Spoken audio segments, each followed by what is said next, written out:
It's been a long time coming, but My Little Pony, the movie, is almost upon us. It seems a little surreal, given that it's been a point on the horizon. But as we get ready to visit the theaters and finally take in this experience, I look around and wonder how folks outside the fandom will react. It's hard to say given the culture, but for perspective, I find myself looking to my own childhood, and a time when another Hasbro property made the jump to the big screen.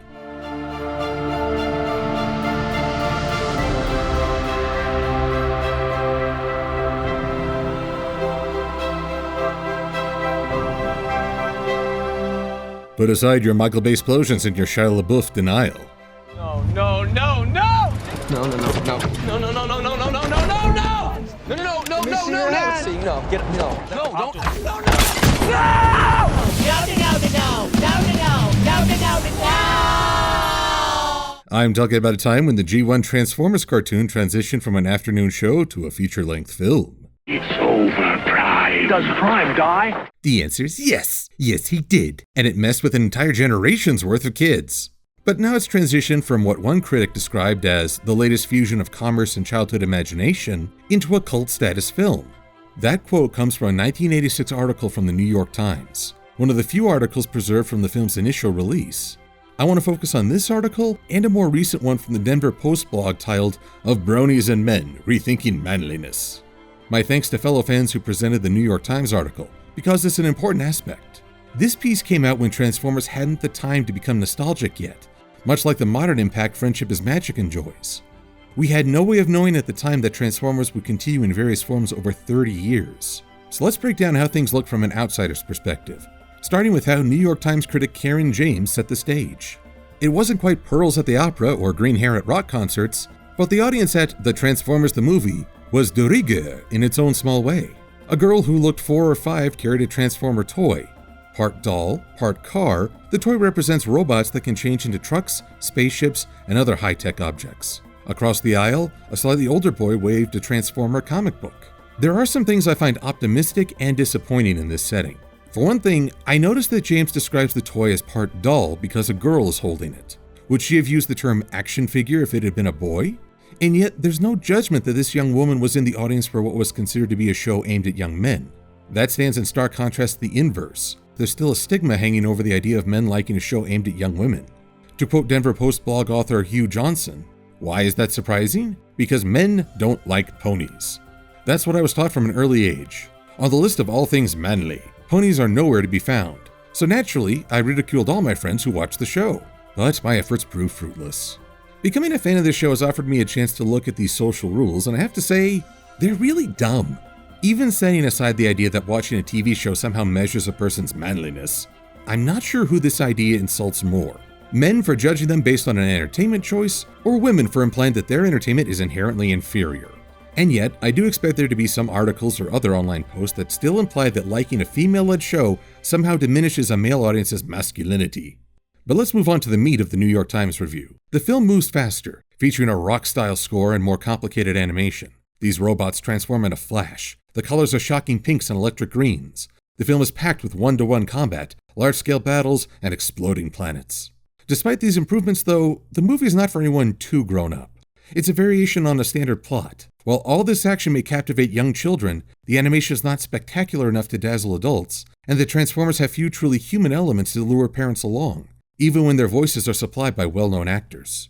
I'm tackling the animation first because I look back at the Transformers movie as a startling upgrade. It was a huge improvement over the television show with tremendous detail and colors that conveyed the setting. That's not to say there weren't visible animation errors, but I consider them too small to detract from the experience. Yet looking at this footage, I think the animation style is more anime. Most adults, both then and now, hear animation and instantly think Disney. However, I think this will work in My Little Pony's favor. The previews have shown a marvelously fluid animation with a style more in line with Western animation. If anything, I've already seen people praising the film for being the first solid 2D animation in a long time. With the rise of studios like Pixar and DreamWorks Animation, we don't often get to see this style. The criticism against characters, however, is another matter. I'm curious to see how well the main 6 are presented as new characters to an unfamiliar audience. Even the Times article acknowledged the gap. Unlike most movie stars, however, the Transformers have off-screen lives and personalities that their fans carry with them into the theater. Children have an advantage here, for they can project their playtime scenarios on the old friends and heroes in action on the screen, while parents may just wonder what the fuss is about. That will be the challenge for My Little Pony. Speaking from experience, it took me more than a few episodes to see characters like Rarity and Pinkie Pie as more than the stereotypical stock characters I expected. I think the Denver Post blogger had the same reaction. He said, in preparation for watching the Bronies documentary, like some weird hybrid of Captain Planet meets Lisa Frank, the 6 ponies use their mushy powers to vanquish the embodiments of dissension, bitterness, etc. It's a kid's show, so the plot is predictable, but overall I didn't find it funny and one of the ponies wouldn't shut up. I think he's talking about Pinkie Pie. Well, I doubt he was referencing Fluttershy, but on a positive side note, I learned about school supply designer and businesswoman Lisa Frank. Yay for me! There's also the matter of the various celebrity voices such as Leonard Nimoy, Coronation, Starscream. This is bad comedy. Robert Stack, I'm just a soldier. I'm not worthy. Eric Idle, if you can hear him through all those audio filters, Offer expires while you wait. Operators are standing by. and Orson Welles as Unicron. What's in it for me? Now, what is it you want? In your depths of your ignorance, what is it you want? Marketing for the My Little Pony movie has put a big emphasis on the celebrity voice actors as well, though the focus will still be on our main 6. There's a double edge to this. Big-name voice actors add a certain legitimacy to a film, affirming that it's got a big budget behind it. Yet those same big names can distract from the actual story if people only critique the guest performances. But what about human elements? Admittedly, none of the characters who received big-name voice actors got a lot of depth, nor did the new Transformers leads. That would come in different forms throughout the TV series. The adults in the audience, or non-Transformers fans, had little with which to work. I'm curious to see how My Little Pony the movie handles this. Despite the vast array of spoiler material and promotional items and advertisements, I've managed to avoid the songs and new character clips. I want to experience those as new and fresh as possible. I've spoiled myself rotten on the storyline, but as Hugh Johnson said, this show isn't really designed to have unexpected storylines. It's all in the presentation, and so I want to enjoy this movie for how it depicts these characters, regardless of whether or not they return. There is one last thing to consider before heading into this movie. Transformers became a generational icon. It did what it was supposed to do, gather an audience. But My Little Pony has gained notoriety because it gained an unexpected audience. Perhaps it's unfair that this could overshadow the movie's own presentation, but it is a real factor. Just as BronyCon and other conventions have drawn commentary articles, I'm expecting people to weigh in on the Brony community once again. Though the Post blog started with a judgmental opening, the author's opinion transitions as the Brony documentary changed his view. I realized the reason I wasn't enjoying this show was because I was waiting for it to place me under some mesmerizing spell.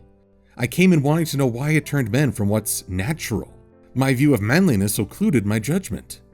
It's a culture that forced me to take a step away from my caricatured view of manhood, the prideful, desensitized male who unfailingly attracts women with his body spray. Axe body spray! Using our product will get you a girlfriend! Because reasons! I think there will be critics and general attendees watching the movie waiting for lightning to strike, to gain a sudden insight and make the idea of bronies totally sensible. I doubt that will happen.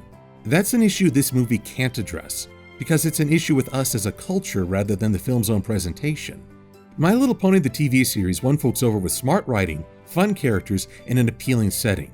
I'm hoping to see all those elements in the movie itself. I am not expecting it to automatically break down barriers and get people to abandon old mindsets. It is, at the end of the day, just a film.